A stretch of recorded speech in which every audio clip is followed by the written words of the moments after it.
Didn't have to go far at all.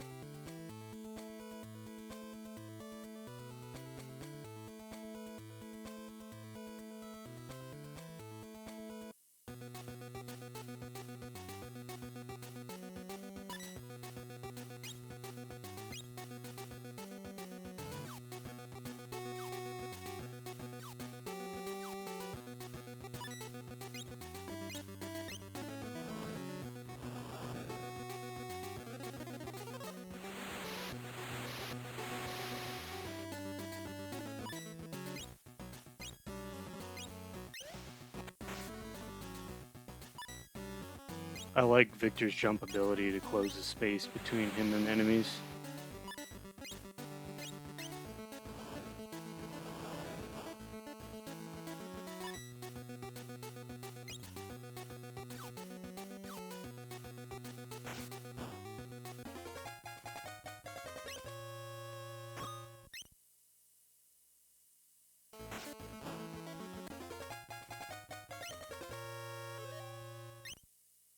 Nice, level up.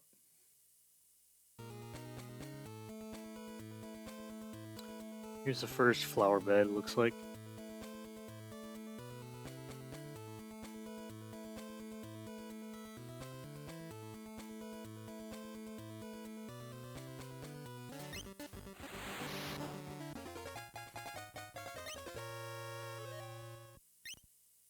Level 9.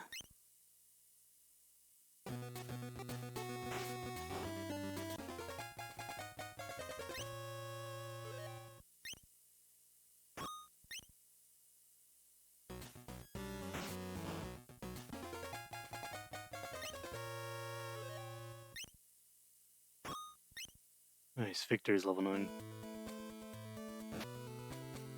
Ooh, a new staff. That's an upgrade for sure.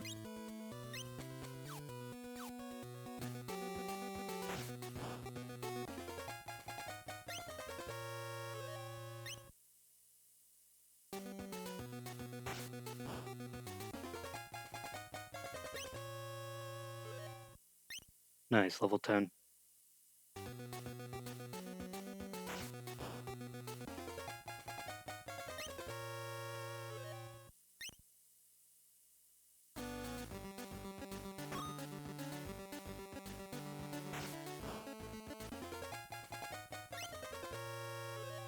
Alright, now everyone's level 10.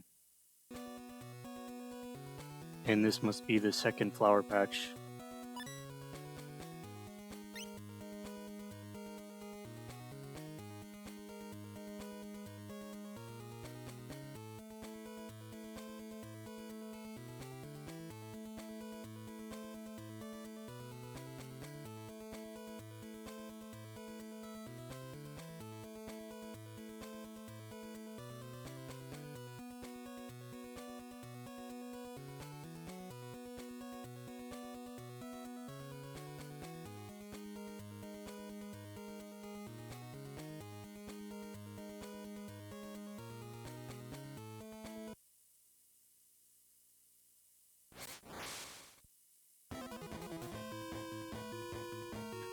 Alright, so second attempt. First time around I forgot the gems, which boost your magic. I might have been able to do it first try if I had remembered. But I went back and leveled up a bit. Should make this a little bit smoother.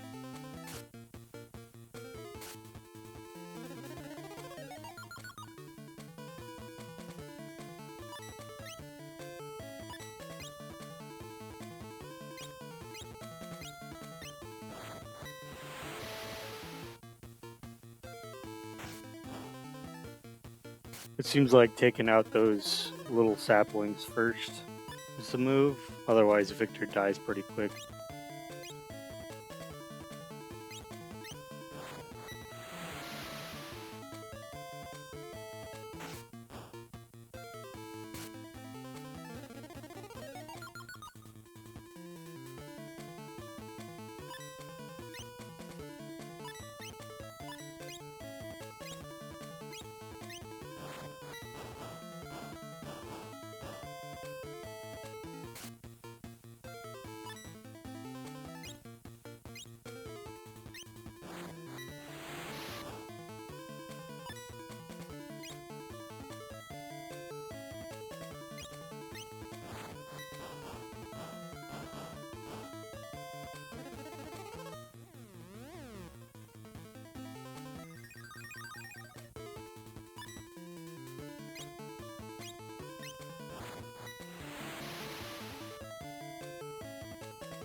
Damn, I forgot to keep an eye on my mana.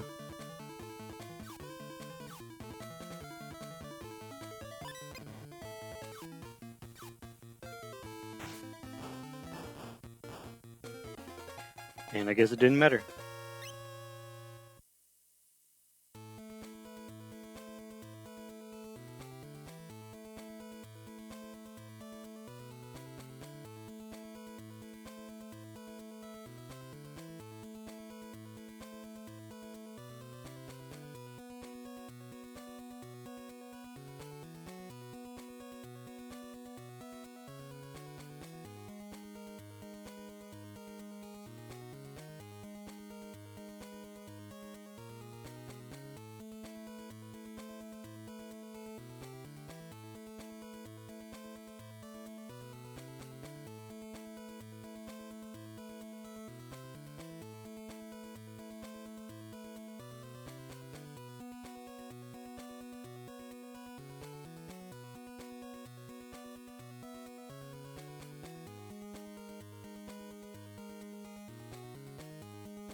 So I want to take the next few minutes to talk a little bit about my thoughts on the demo, starting with the combat.